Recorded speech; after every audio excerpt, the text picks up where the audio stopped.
Okay, so they call a substring a slice. So trying to find substrings, or well, not find, but print out, say substrings, or grab substrings within a particular string. Now what they do is they point out, you're just using the indexing and you're just going from a start to a finish.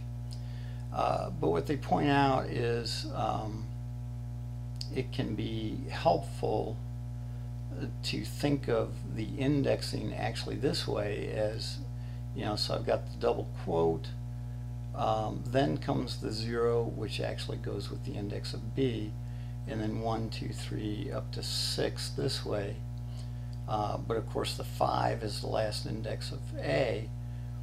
But they're pointing out that if you think of the start as this line, say in between the B and the A, and I want to get the A and A, then I want to go to 4.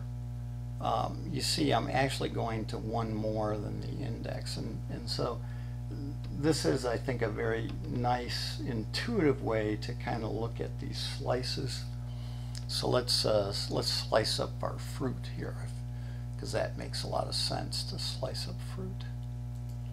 Okay, so we've got banana in there already as fruit, and so now if I just want to print, as I said, fruit from, I wanted the A and A, so I'm going to go from 1 colon 4, and this should give me the A and A. Okay, now I can copy this and we'll do a few other things.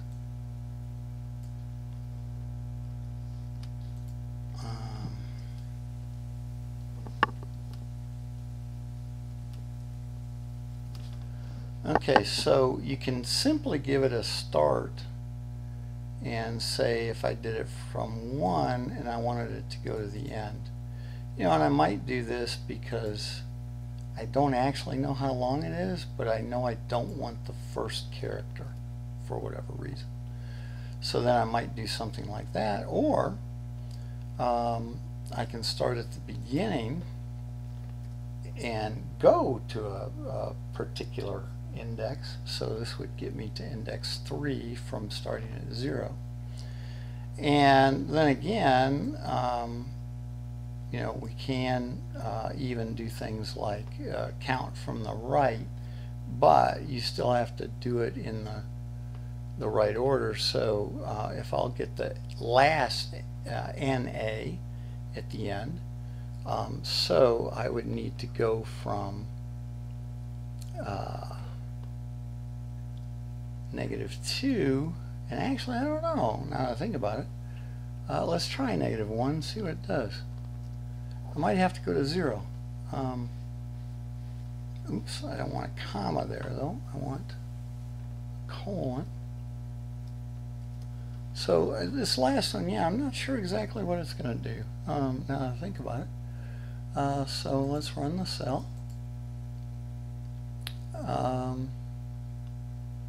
And it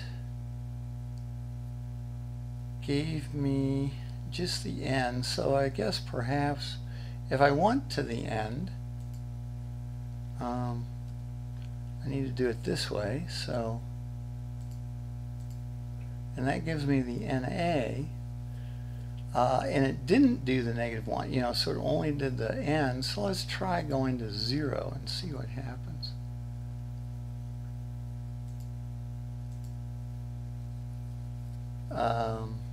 Nothing happened. Okay, so it could be you can only use the negative indexing like this if you want to go to the end. That's my story right now, and I think I'll stick with it. But this is the idea of slicing, so I can just get the different pieces this way. With any of those, I can say specifically a start and an end. I can give just the start and have it go all the way to the end. I can just give the end and have it begin at the beginning, or I could use negative indexing to go to the end. And if, you know, for some reason I'm not sure how long it is, I don't really need to know, but I know I just want the last 2 characters or something like that, then again the negative indexing can come in very, very handy. Okay, so we'll call that good.